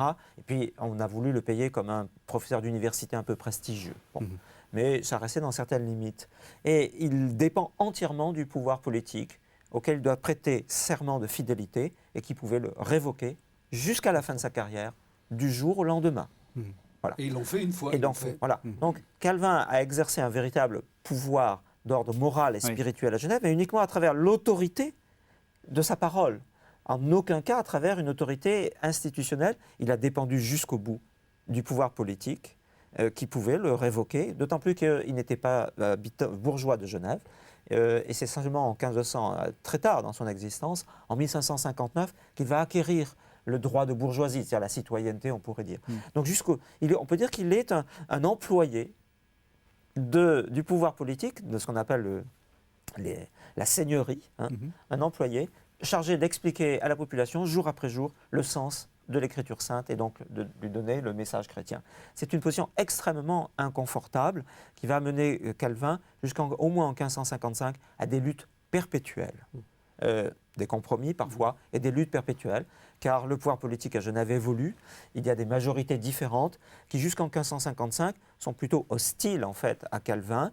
Il s'appuie sur des partisans qui seront de plus en plus nombreux, qui l'emporteront seulement en 1555. Alors, est-ce que ça veut dire que cet intellectuel que vous nous avez décrit, très spirituel, est aussi un petit peu un machinateur, quelqu'un qui sait faire fonctionner la machine politique? C'est aussi un homme politique. Ouais. Ce qui est très intéressant dans ce contexte-là, c'est qu'en fait, on a un problème de relation de pouvoir entre le pouvoir civil et le pouvoir religieux. Oui. Donc, il y a cette tension. On n'est pas dans une théocratie. Alors, on n'est pas du tout dans une théocratie, je crois. Olivier Amy a très bien clairement dit. Ouais. Donc là, c'est pas un ayatollah, on compare aujourd'hui avec du pouvoir islamique, c'est la charia qui l'applique. Enfin, ça n'a rien à voir. Et c'est justement une espèce d'ancêtre des relations entre je sais pas la laïcité à la française, je vous rassure, mais c'est une espèce d'ancêtre d'une relation entre le public et l'Église et l'État de manière tout à fait originale. Et ce qui est assez intéressant, c'est que Calvin, Olivier Miel disait, c'est qu'il passe son temps à intervenir auprès du magistrat. On le voit furibard aller trouver le Conseil des 500, aller trouver un des conseils de Genève et plaider telle cause, dire on se moque de la prédication de l'évangile dans la rue, on me tourne en dérision, il s'attaque au problème de jeu de quilles, de gens qui dansent le soir, aux de gens économiques aussi. Voilà, aux questions économiques. Calvin tire de l'écriture sainte ce qu'on appellerait aujourd'hui une morale sociale. Et il demande aux magistrats de la faire appliquer, dans le sens de la charité et de la solidarité. Donc il se base sur toutes ces questions pour exiger du magistrat qu'il emploie, lui, comme prédicateur, que ce magistrat soit cohérent lui-même, comme magistrat chrétien, avec le choix qu'il a fait. Et puis il change de position, enfin il discute beaucoup avec eux. Et alors ce qui est très intéressant aussi, c'est qu'il intervient aussi sans arrêt pour limiter le pouvoir du pouvoir civil dans l'Église, l'intrusion du civil dans l'Église. Par exemple, tout le thème de la Sainte Seine ou l'Eucharistie, on n'imagine pas aujourd'hui, mais à Genève, si vous n'alliez pas participer le dimanche matin à l'Eucharistie ou à la Sainte Seine locale, vous étiez dénoncé au magistrat. Il fallait justifier le fait qu'on était malade, ou qu'on ne pouvait pas se déplacer, ou qu'on avait je ne sais pas trop quoi. Donc c'est une intrusion claire et nette du magistrat, enfin du pouvoir civil, dans la liberté des gens, dans le pouvoir spirituel. Et donc Calvin passe son temps à essayer de limiter le pouvoir politique par rapport au consistoire, donc à l'Assemblée des pasteurs. Et ce que je trouve... Des pasteurs et qui comprend aussi des laïcs. Qui comprend des laïcs, voilà. C'est une autre originalité, on n'en a pas parlé encore. Organise, mais c'est que pour Calvin, l'Église est une réalité qui est pas indépendante de l'État, mais autonome, qui a sa propre légitimité et qui doit être régie à la fois par les pasteurs et des laïcs. Voilà. Alors ça, c'est une très grande différence, évidemment, par rapport à la réforme luthérienne, puisque ce consistoire, qui doit faire régner un ordre chrétien dans l'Église, qui se confond avec la cité, en fait, associe les pasteurs à des représentants laïcs, entre guillemets, de la communauté. Alors là, est-ce que c'est pas un héritage? Moi, j'aimerais poser la question aux représentants. Est-ce que c'est pas un héritage un peu lourd à porter? Parce qu'il y a quand même un côté, on compare parfois Calvin à un autre enfin pas un réformateur, mais quelqu'un qui avait cette position-là, c'est Savonarola. C'est-à-dire un siècle avant, à Florence, on fait des bûchers, on réforme les mœurs, etc. Il y a quand même une image très moralisatrice, un peu morale, pas très drôle. Oui, je ne sais pas si c'est cet héritage-là qui reste dans le monde, en tout cas réformé français. Je ne suis pas sûr que ce soit l'héritage le plus lourd à porter. Ça dépend des lectures qu'on fait de Calvin. Et là, encore une fois, c'est des lectures qu'on a faites à travers les siècles et qu'on a du coup focalisées comme ça. Je ne suis pas sûr qu'il... fut au XVIe siècle un homme si original sur ce plan-là, en tout cas, que par rapport à d'autres. Et on voit d'ailleurs, ça peut être intéressant, je ne sais pas si les historiens l'ont fait, de voir comment la génération qui va suivre Calvin va bouger et évoluer. Castellion est un fils spirituel de Calvin, c'est lui qui le fait venir, qui le forme d'une certaine manière, et il va ouvrir des horizons de tolérance. La génération suivante, Pierre Viret aussi, de la même manière. Donc, ce sont des gens avec lesquels Calvin va se frotter à partir d'un certain temps, mais en même temps, on a l'impression que Calvin est encore d'un autre siècle, mais qu'il qu'il ouvre déjà, tout en y résistant, une sorte finalement de modernité. Ça, c'est pour lancer la perche à Jean-Luc, qui fait que ce que vont retenir finalement les protestants, ça ne va pas être premièrement cette espèce de lourdeur moralisante. On va parler de l'affaire Servet, on va d'ailleurs plutôt en parler en s'en distançant, mais en même temps en soulignant que des affaires Servet en Europe à l'époque, il y en avait des centaines et des centaines, et que donc celle-là à Genève a pris une dimension un peu emblématique, mais finalement quand on regarde autour, il y en avait partout, ça ne les justifie pas, hein. Mais ça dit quelque part, enfin moi je le lis en tout cas un peu comme ça, comme la petite chic note qui va ouvrir quelque chose de beaucoup plus ouvert qu'on ne l'imagine finalement. Alors vous avez prononcé le mot qui fait peur, c'est le nom de Michel Servet. C'est un peu ce qu'on reproche de l'extérieur à Calvin, c'est d'avoir fait brûler Michel Servet. Alors expliquez-nous un peu qui était Michel Servet et est-ce que vous pensez que Calvin est le meurtrier de Servet? Qui a tué Servet? Alors Michel Servet... Il a été, c'est pas Calvin bien sûr, c'est le pouvoir politique. C'est le pouvoir politique, c'est le magistrat. C'est le magistrat de Genève. Alors qui est Servet? Michel Servet, c'est un savant, un assez grand savant de son temps. C'est un médecin en particulier, d'origine espagnole, qui a fait ses études en particulier à Paris et que Calvin connaît depuis plusieurs années, nombreuses années. Et Servet, c'est quelqu'un qui redéfinit aussi le christianisme à la même époque. Il vient de publier à Vienne, de manière clandestine, un ouvrage latin qui s'appelle Restitutio, le rétablissement du christianisme, qui répond à l'Institutio, l'institution de la religion chrétienne de Calvin. Et en fait, on a deux hommes qui ont deux projets différents pour la chrétienté. Et Servet, lui, il redéfinit le projet chrétien sur la question de la Trinité, dont il pense que sa formulation orthodoxe, à laquelle Calvin adhère, est une erreur philosophique, théologique et spirituelle. Et c'est un scandale absolu, évidemment, et pour les protestants et pour les catholiques. Et pour la société. Et pour la société, parce qu'il faut savoir que depuis l'Empire romain, depuis que l'Empire romain s'était converti au christianisme, la Trinité est la base de tout. Oui, c'est ce que je veux dire. C'est le symbole même de la société chrétienne occidentale et orientale, y compris dans sa version orientale, en tant qu'elle est issue de l'Antiquité et convertie au christianisme. Donc, aux yeux de Calvin, mais il n'est pas le seul, de la plupart des gens, il y a quelque chose d'intolérable. Alors ensuite, il y a l'affaire Servet elle-même. Alors là, je laisse le biographe intervenir. Non, mais enfin, je sais pas. Ce qui est intéressant, c'est que effectivement, Servet est arrêté parce qu'il se cache. Hein, il s'appelle pas Servet, il s'appelle Villanovus. Il change de nom. Il est médecin à Vienne. Il se débrouille très bien. C'est un type extrêmement original, un esprit savant, enfin assez génial. Oui, il invente la circulation du sang. Il fait des parallèles entre la théologie et puis la médecine. C'est un grand médecin. Un peu panthéiste sur les bords. Voilà, un peu. Mais c'est assez extraordinaire. C'est vraiment un génie qui est multicarte, on dirait aujourd'hui, enfin, qui touche à tous les domaines scientifiques de l'époque. C'est pas tout à fait n'importe qui, mais c'est aussi un provocateur. Enfin, quand il échange avec Calvin, il le provoque, il lui écrit, il lui envoie des lettres, très très violentes. Et Calvin les répond, puis au moment il la marque, Calvin ne répond plus. Et alors, ce qui s'est passé, c'est qu'il est à Vienne. Il y a des histoires un peu compliquées. Est-ce qu'il y a des gens à Genève qui l'ont dénoncé? Je ne sais pas trop quoi. En tout cas, il est reconnu comme étant, non pas Villanovus, mais étant Servet. Il est arrêté. Il y a le tribunal de l'Inquisition qui se réunit avec l'inquisiteur Horry. Il est jugé et condamné à être brûlé à Vienne. Ça se passe comme ça. Par l'Église romaine. Par l'Inquisition, par l'Église romaine. Et il s'échappe. Bon, il s'échappe. Alors, est-ce qu'on le fait partir? On ne sait pas. Et alors, on dit, il y a des thèses qui s'affrontent là, mais il se réfugie à Genève. Alors, est-ce que c'est un imbécile, il se jette dans la gueule du loup? Ou est-ce qu'il a des idées dans la tête, il pense que il peut prendre le pouvoir là-bas? Enfin, on peut discuter à l'infini sur ses intentions. Oui, parce qu'il arrive dans une période où Calvin, au conseil, Calvin est en difficulté. Non seulement en difficulté, mais où Calvin, du jour au lendemain, pensait lui-même qu'il allait être révoqué par le magistrat et qu'il allait devoir quitter Genève. Et Servet vient à Genève, Servet qui connaissait en fait très bien la situation interne de Genève, vient un moment où on pense, et Calvin lui-même pense, qu'il va devoir faire ses valises. Et en fait, c'est l'affrontement de deux hommes sur une question purement théologique devant le pouvoir politique. Et Calvin, alors, sert d'expert théologique et il explique pourquoi Servet est hérétique sur la question essentielle de la Trinité.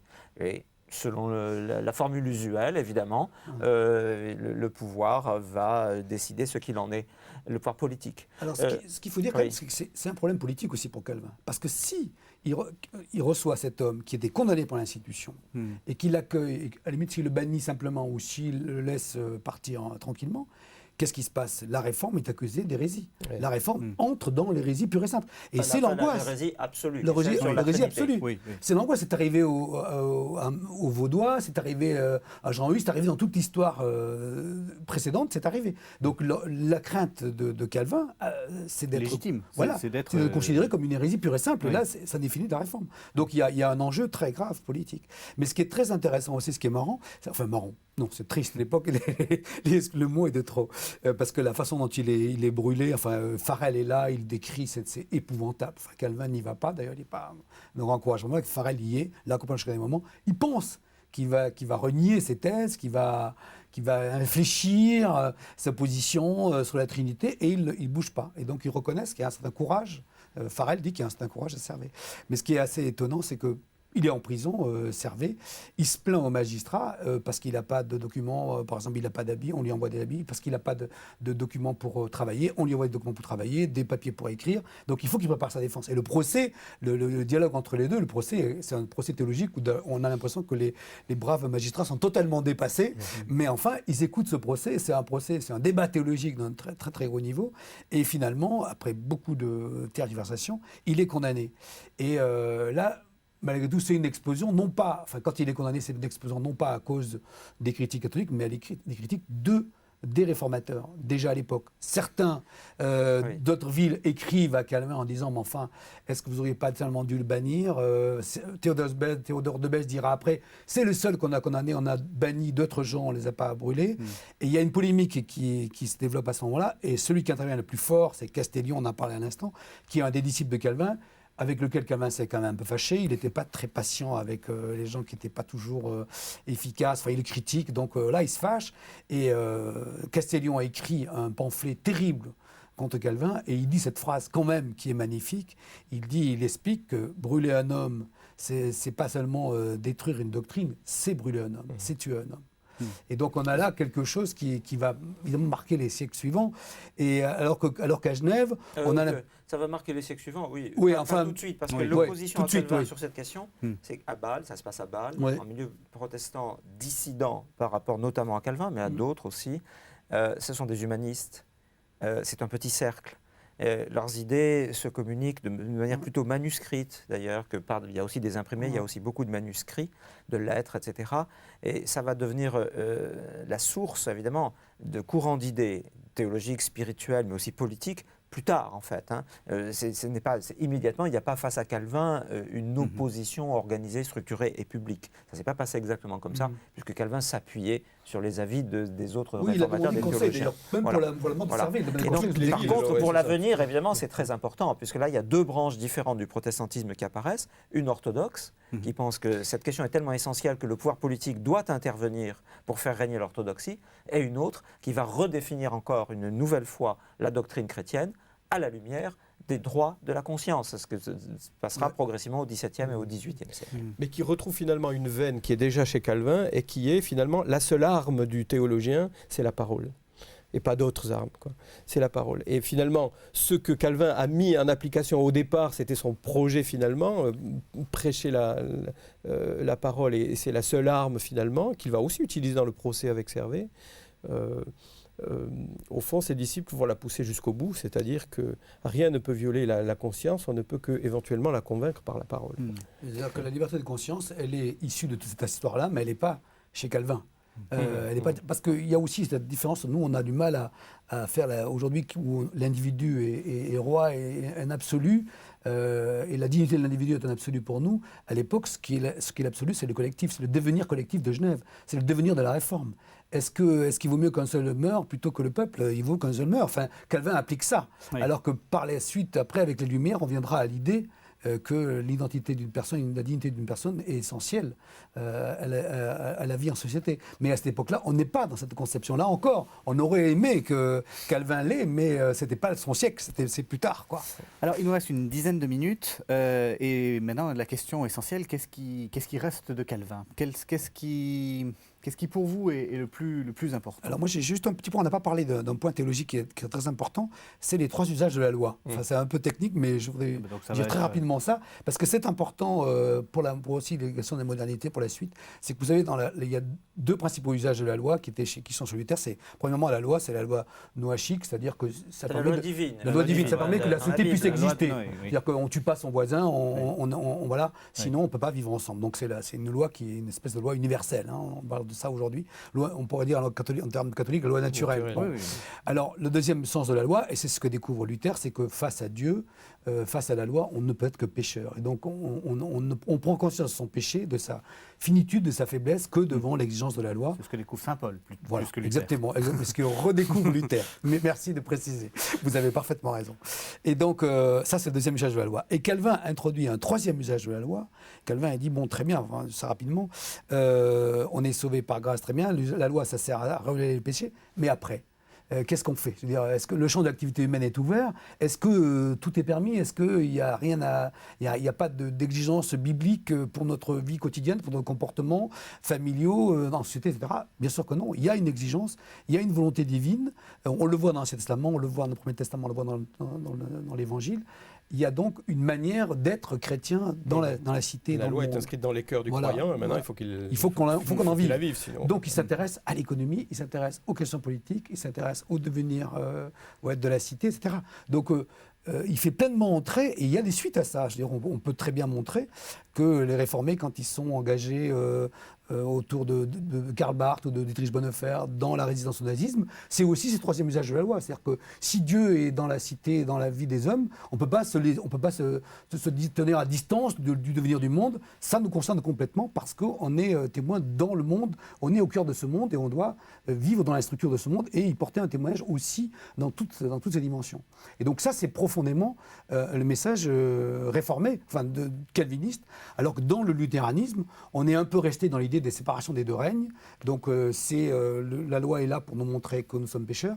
Et puis il y a le règne de la politique, de la cité. Et puis il y a le royaume de Dieu. Et les 2 n'ont pas de lien entre eux. Alors que pour Calvin, il y a un lien très net. Donc l'engagement dans et le monde. il y aura des conséquences à ça. Est-ce qu'il y a autre chose qu'on peut retenir de Calvin? Est-ce que vous prêchez sur Calvin? Non, je prêche plutôt sur l'Évangile en général. Calvin dirait ça lui-même. Et peut-être que c'est un héritage de Calvin, je ne sais pas. Ouais. Il me semble qu'il y a une conscience, alors dans le domaine de la spiritualité, on pourrait dire, il me semble une conscience très forte de la transcendance de Dieu, en tout cas, ce que j'évoquais tout à l'heure avec le terme de souveraineté. Il me semble que cet héritage-là, il est très fort. Et en même temps aussi, je pense, du coup, une sorte de...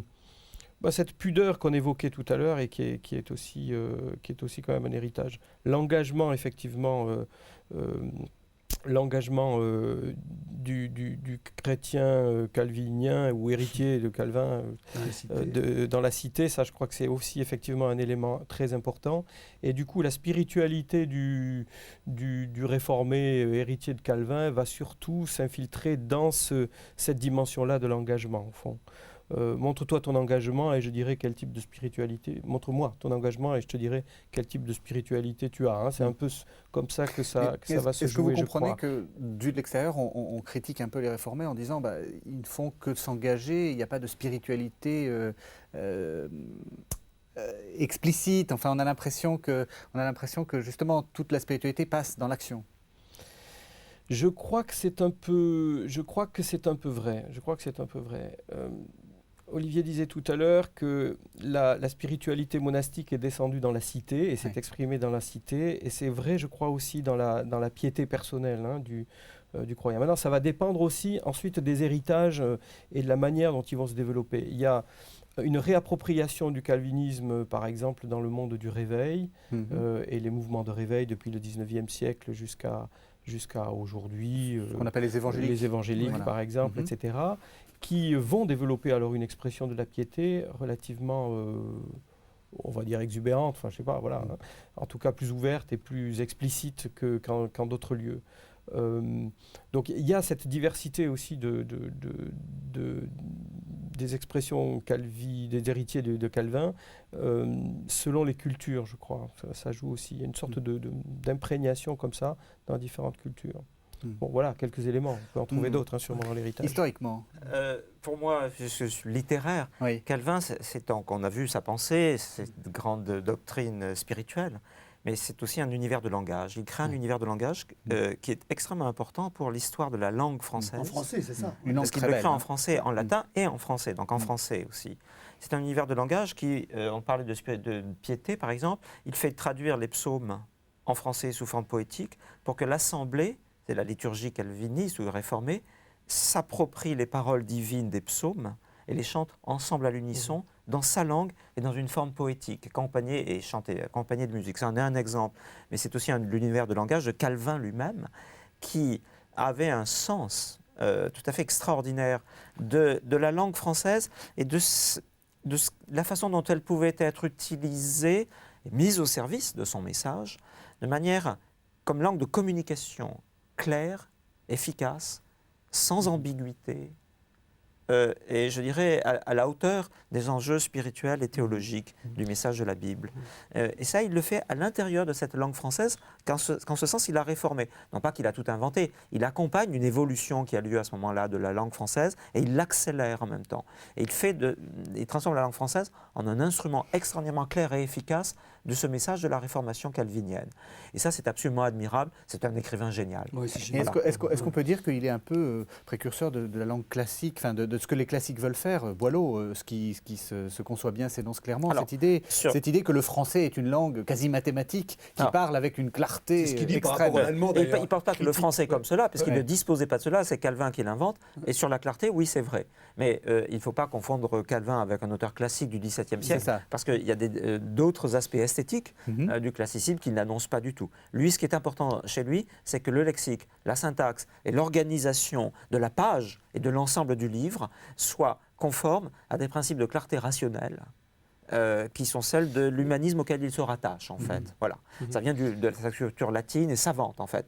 Mais il transpose ça en français, et ça n'existait pas C'est vrai. encore dans C'est la langue et dans la magnifique, littérature magnifiquement française. écrit. Et ça, c'est absolument génial. C'est pour ça que Calvin est encore lisible aujourd'hui, d'ailleurs. C'est vrai. Il a créé un univers de langage qui est historiquement daté, mais qui est une étape importante vers notre propre conception de la langue et du style. Je dirais justement peut-être que effectivement ça c'est un autre héritage quand même qui a aussi marqué en tout cas le monde réformé. C'est du coup d'abord les psaumes. Hein, tu évoquais les psaumes tout à l'heure. Le fait que la spiritualité du coup va être il n'y a pas besoin de chercher ses propres mots pour dire ces choses. Il suffit. L'écriture nous donne les mots qu'il faut pour ça. Donc ça suffit finalement. Hein, et donc on se contentera finalement presque de réciter les psaumes au fond. Et c'est déjà il y a l'essentiel qui nous est donné dans le texte biblique. Et donc, d'une certaine façon, on se défend toute une jolie littérature spirituelle, etc. Oui, voilà, en tout cas... C'est pour ça que les réformés il y a peu d'auteurs spirituels qui racontent leur vie, etc. Sans doute. Les psaumes, ça suffit. Sans doute, oui. Avec ce qu'on disait tout à l'heure, c'est-à-dire... L'écriture poétique des Oui, psaumes, oui, c'est aussi une tradition réformée. D'une part. Et d'autre part, cet ancrage sur l'écriture et sur ce langage qui est créé aussi, fait que le monde réformé a probablement hérité d'une dimension un peu, est-ce qu'il faut dire intellectuelle, en tout cas, d'une dimension réflexive dans sa... Voilà, on apprend à lire au XVIIe ou XVIIIe siècle, on apprend à lire dans la Bible, et donc ça crée une sorte de culture de langage très particulière qui va se retrouver, y compris chez le petit paysan des Cévennes, qui, dans la pire des situations, il y a cette culture-là qui va rester comme un héritage quand même. Et qu'on retrouvera dans la langue américaine. Enfin, les gens, Tout à fait. on voit la constante référence à la Bible qu'on sent Bien être sûr. sous-jacente à américaine. toute la culture américaine. C'est Alors, clair. il nous reste juste quelques minutes. J'ai envie de vous poser à chacun une question personnelle. D'abord, qu'est-ce qui vous attire personnellement dans Calvin? Et est-ce que vous auriez un petit conseil de lecture, un texte de Calvin à proposer à nos téléspectateurs? Ça, c'est assez facile. Le texte qu'il faut lire, c'est le traité des reliques. Non, parce que c'est d'une modernité incroyable, et c'est d'un humour c'est d'une férocité contre la pratique des reliques. C'est iconoclaste, c'est-à-dire qu'il va tellement loin dans la critique de la piété de l'époque qu'il dit des choses qui sont, même aujourd'hui, moi je l'ai dit en public 2-3 fois dans les conférences, et je dis, excuse-moi, c'est choquant, et les gens disent, oui, c'est un peu choquant. Oui. La façon dont il parle de la Vierge, par exemple, des reliques, bon... Là, vous n'allez pas vous faire des amis à Catéo. Non, mais c'est choquant, mais c'est vivant. C'est une verve extraordinaire, c'est un langage qui est assez formidable, mais c'est décapant. Et ça ramène à l'essentiel. Et moi, je pense que c'est ça que je garde de Calvin. Et cette idée qu'on a encore aujourd'hui, de cette idée de ce Dieu, non pas qui dominerait le monde comme quelque chose qui plane dessus, mais cette idée que Dieu n'appartient à personne, et cette idée que Dieu est au ciel et que nous n'avons que des balbutiements à en dire, et que Dieu n'est jamais, on n'a jamais de Gott mit uns, Dieu n'est jamais avec nous, mais nous lui appartenons, et on ne peut jamais le mettre dans notre poche, il n'est jamais à notre disposition, mais que Dieu est Dieu et nous sommes, nous, ses serviteurs. Je trouve que c'est une idée qui est encore très, très moderne. Moi, je garde vraiment cette idée-là de Calvin. Peut-être ces préfaces à la Bible de Genève ou le petit traité de la Sainte Seine. Parce que là, on a, donc c'est sa doctrine eucharistique de la présence réelle telle qu'il la conçoit, qui n'est pas la doctrine catholique de la présence réelle, mais qui n'est pas une présence symbolique. Une présence réelle pour lui, de nature spirituelle. Et ce traité va au cœur des choses parce que le Christ est au centre de la foi et de la piété de Calvin aussi. Et le Christ, à travers l'Eucharistie, nous fortifie notre foi, c'est-à-dire dans la conception de Calvin, nous amène un peu plus loin sur le chemin de notre propre transformation. Et c'est un très beau texte, très beau texte sur l'action de l'Esprit Saint dans la vie des croyants. Il n'y a pas de plus beau texte, à mon avis, chez Calvin que celui-ci. Moi, mon biberon théologique, c'était l'institution de la religion chrétienne, donc j'ai beaucoup de mal à m'en détacher. Je trouve très belle aussi la brève instruction chrétienne, la toute petite brève instruction chrétienne de Calvin, à côté du traité sur la Sainte Seine. Il y a un autre aussi livre que j'aime beaucoup, c'est La vraie façon de réformer l'Église. Alors là, je trouve que dans les dialogues écuméniques, il développe même une méthodologie écuménique au sein de la polémique qui est quand même assez violente, qui est tout à fait intéressante.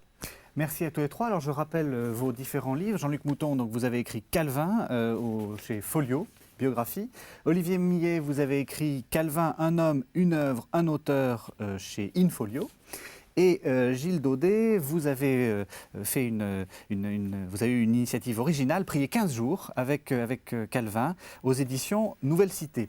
Vous pouvez aussi retrouver d'autres biographies que je cite. Alors il y a une biographie de Pierre Janton, Jean Calvin, ministre de la Parole, qui se trouve aux éditions, qu'on peut trouver aux éditions du Cerf, et d'Éric Denimal, Calvin, héros de Dieu. Je rappelle le site de notre partenaire, www.reform.net. Merci à tous les trois. Merci de nous avoir suivis. On se retrouve pour un nouveau numéro de La Foi prise au mot la prochaine fois. Merci.